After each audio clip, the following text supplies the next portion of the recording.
my arms just said hello to you too. Hey. Hello guys, and welcome back to my channel. I've got a special video for you today. It is a collab with Tristina from the Bombards, and if you guys are not already following her, you definitely should be. She's super funny. She does tag videos, she does DIYs. She's doing a giveaway right now. She's also got the cutest little boy named Brayden who's in love with dirt bikes and dirt racing and stuff like that. So definitely go check her out just to see him. She's done some cleaning videos, so if you guys have not gone and checked her out, I will leave her video down below as well as her channel URL, and you guys can go check her out there. Please tell her if you're coming from my channel so that she knows where you guys are coming from. I'm gonna go ahead and get started with this video, but I do want to make a disclaimer. Actually, I'm gonna make a couple disclaimers during this video. The first disclaimer is I am sorry about my messy house. There's toys everywhere. Like I said, I have kids, and it's either this or dishes in the background, so you guys pick what you want to see. So the first question is actually something I'm not going to answer because I don't think it has to do with parenting, but it's pro-life, pro-choice. I'm not going to answer that one, so I'm just going to skip to the next one. I'm sorry if you guys wanted to hear my thoughts on that, but I don't really think it has anything to do with parenting. Sorry. And I feel like this tag is already going to be kind of a shit show in the comments down below, so I'm just going to leave that one out because I really don't think it has anything to do with parenting, and I'm just going to skip to the next one, which is baby wearing. And I am all for baby wearing. I really never wore Mason. My first son, he's 8. I never wore him, and it wasn't because I thought there was anything bad about it or I was against it in any ways. It just, I don't know if it wasn't as popular then, and I don't know, I didn't wear him. With Griffin, when he turned, I think around 3 months, I started wearing him in the Mai Tai. I'll try and post a picture or something so you guys know what I'm talking about.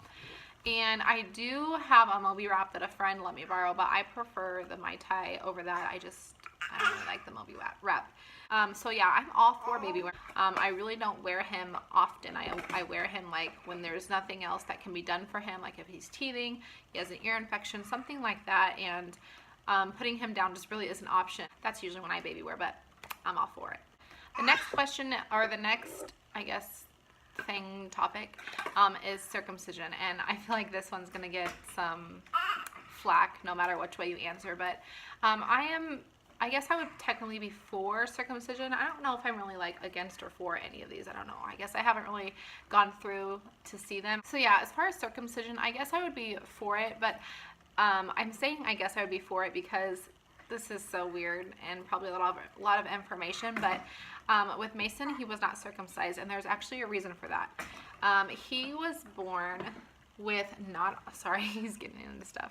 He was born with not all of his foreskin, and so when the time came that he would need to be circumcised, the doctor said that he would literally only need to take off 1/16 of an inch of foreskin to be circumcised, so it really wasn't worth it because he literally just looks like he was circumcised. So we kind of lucked out with him, if that makes any sense. He literally was basically born circumcised. And with Griffin, we did circumcise him. I don't think that there's anything wrong either way you choose, but yeah, with Griffin we did circumcise him, and I think that's just gonna be the best route for us. But yeah, I personally just feel like it's a cleaner option. I know some people think it's like a vain thing. I really don't think it has anything to do with the way that it looks, if that makes any sense to anybody. And I'm sorry that the light is wonky right now, but it's rainy out and I need as good as lighting as can be. But we don't, want to avoid any kind of infections and stuff like that. So that is the route we chose for him, because he obviously was born with all of his foreskin. So yeah, that is my take on that. The next topic is adoption, and I'm not really sure if it means like, I guess it would mean putting your baby up for adoption, or would you adopt? I think it means like, would you adopt? And if we had the financial ability, I would adopt children in a heartbeat, but I don't know. I feel like that sounds, I feel like you're not really financially able to have children ever. Like, so many things are thrown your way when you have children, like financial wise. But I guess what I mean is, like, from what I understand, adoption itself costs a lot of money. Obviously, providing for the child is a different story when it comes to finances. But adoption itself, I think, can cost up to into the hundred thousands of dollars, and that's just not something, at least right now, we're able to do. But I am all for adoption. I think if you have the means to do it, and it's in your heart to do it, it's on your heart, then do it. Adoption is not about an adult's next step in life. It is about providing a life for a child. So I know that probably sounds harsh, and I'm not trying to be, and I sympathize with people that are struggling having children. It's just, in my opinion, it's, if you are able to provide, and even if you have children biologically, if you want to adopt, if you're going to provide a life for a child, I say do it. So the next topic is baby piercing, and this one kind of threw me for a loop. I guess I had to kind of think about it for a minute. Even though I know people, like even family members and friends that have obviously like pierced their baby's ears and stuff, I don't have girls. So I don't really, I guess I never really thought about having to, like, or ever thought that I would pierce a baby's ears or anything like that. But I don't know, that one's, I don't know why that seems tricky to me. Like, I hate when my kids have to get shots and stuff, so I don't know why I don't know if I would, purposely. See, that I feel like is more a vanity thing, but I'm not against it personally. My personal preference, I just don't think I would do it. And again, I'm not saying like, oh, it's bad if you do it. My personal preference, that's just how I feel about it. So I don't think that I would baby pierce my children's ears, but I would probably wait like my mom did until they could make the decision themselves if they wanted to do that. So I guess that's my take on that. The next question is breast milk versus formula. I was actually really excited for this question. I don't know why. I don't have anything planned to say for it. I feel like it's a fun question. Anyways, I feel like if your baby is alive because they're healthy, because you're feeding them breast milk or formula, that's the way you should do it. Like, obviously, nutrients comes from both. Your baby is going to be healthy if you're nurturing them via breast, via bottle. Fed is best in my opinion, and that should definitely be an option in this tag, because obviously that's what everyone's going to pick. I personally breastfed Mason for like 5 weeks, and I was not prepared for it. I wasn't planning to breastfeed him. I was planning to bottle feed him from the beginning, but my doctors and my mom convinced me to do it for a while. I was a lot younger. I didn't do any research at that time about breastfeeding, so yeah, it dried up pretty quickly, and I bottle fed him for the rest of the time that he needed it. And with Griffin, I researched the heck out of breastfeeding. I'm going to just let you guys know I have like super small nipples, like small, and I think that was probably a factor in losing supply with Mason. But I had to wear a shield with him, and I was told like 5 different things, and the same thing with Griffin. I'm actually probably going to feed him right now because he's tired. Anyways, I researched a ton before I had Griffin, and not only that, but in the hospital, I literally had like 3 different nurses and a lactation specialist around me telling me to do different things all at once, which is not helpful. It is helpful like to give advice, but literally like I had people like pulling my boob one section and another person telling me to do something else. So I just told them I'm just gonna do what I think is comfortable. But at the same time, if I had to end up bottle feeding, my baby would have been fed and healthy. So the next topic is spanking. I am not, I don't know how to say, like, I'm not for or against it. I don't really know how to say what it is. I heard a couple of years ago someone say, like, why would you spank your child? And they weren't saying it to me, they were just saying it.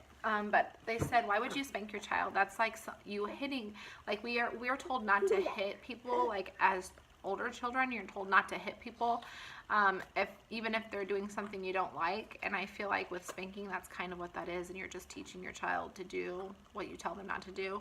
I'm not going to say I haven't spanked. I've spanked Mason maybe a handful of times, if that.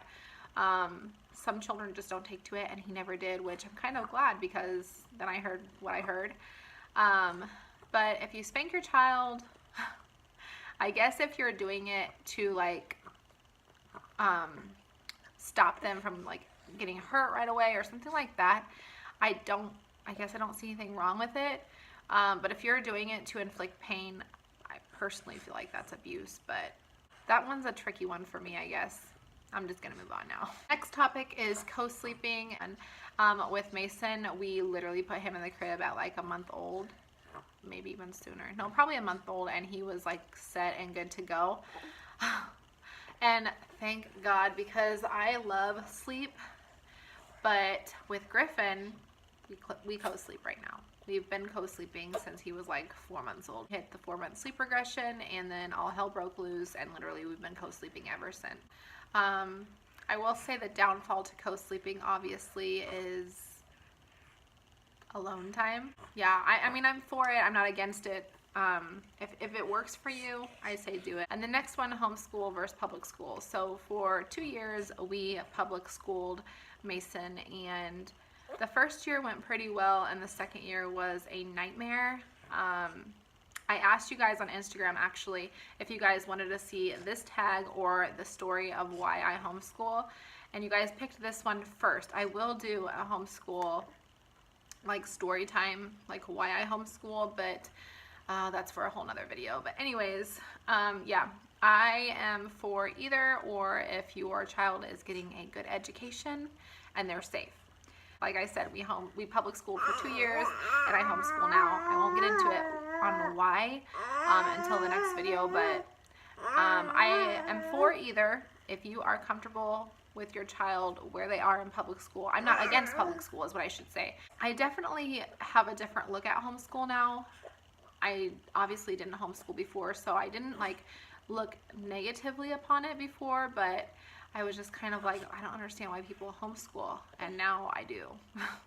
So yeah, there's that. Okay, so the next question is vaccinate or not vaccinate. This one, I mean, I don't want to tell people what to do with their kids, because this is probably the only one that I'm kind of like a stickler, like, this is what I think people should do. I'm not going to tell people what to do with their kids. If you don't vaccinate, that's fine, I guess. It is proven that autism has nothing to do with vaccinations, and I know that's why people get scared.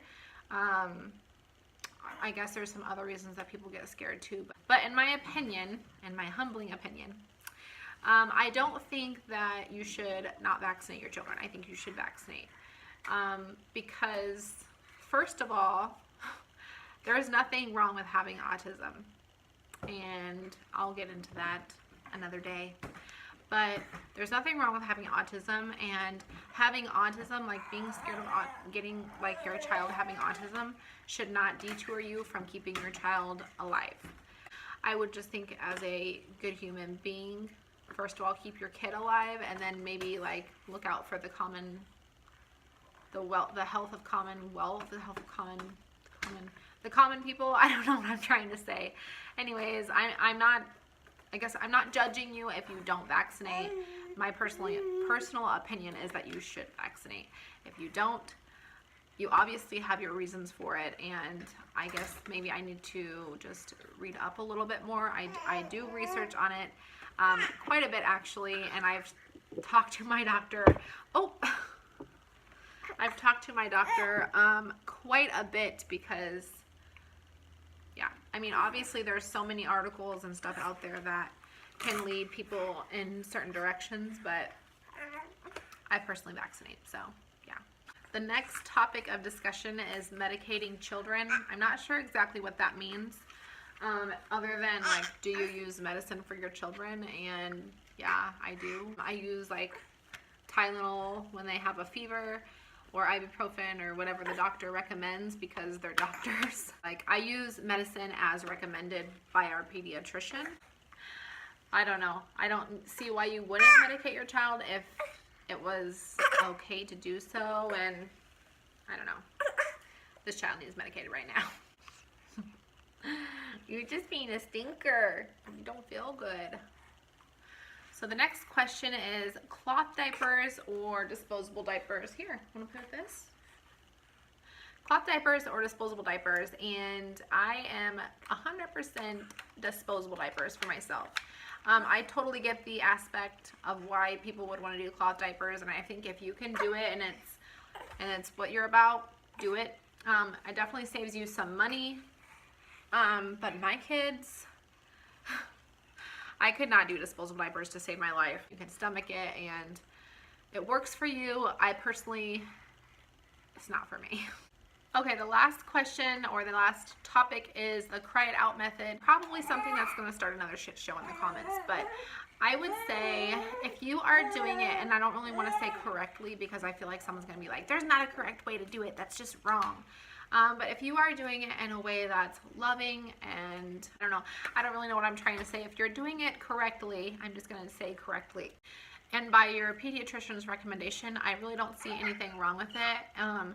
If you're just letting your child scream for hours on end, or, extensive periods of time and they're not stopping, and you're not even checking on them or anything like that, then I do not agree with that. I think that is wrong and inhumane.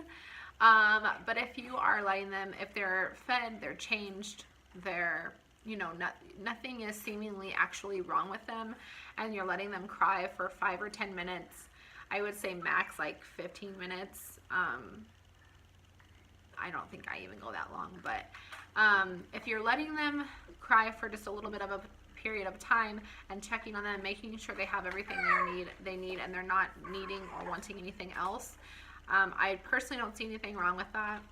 Crying it out does not work with him. Like, he will just cry. Like, there's no it out. He just cries. So if you do it, I would just say do it lovingly and in a humane manner. If it works for you, that's great. Just make sure you're doing it appropriately and doing the best for your child.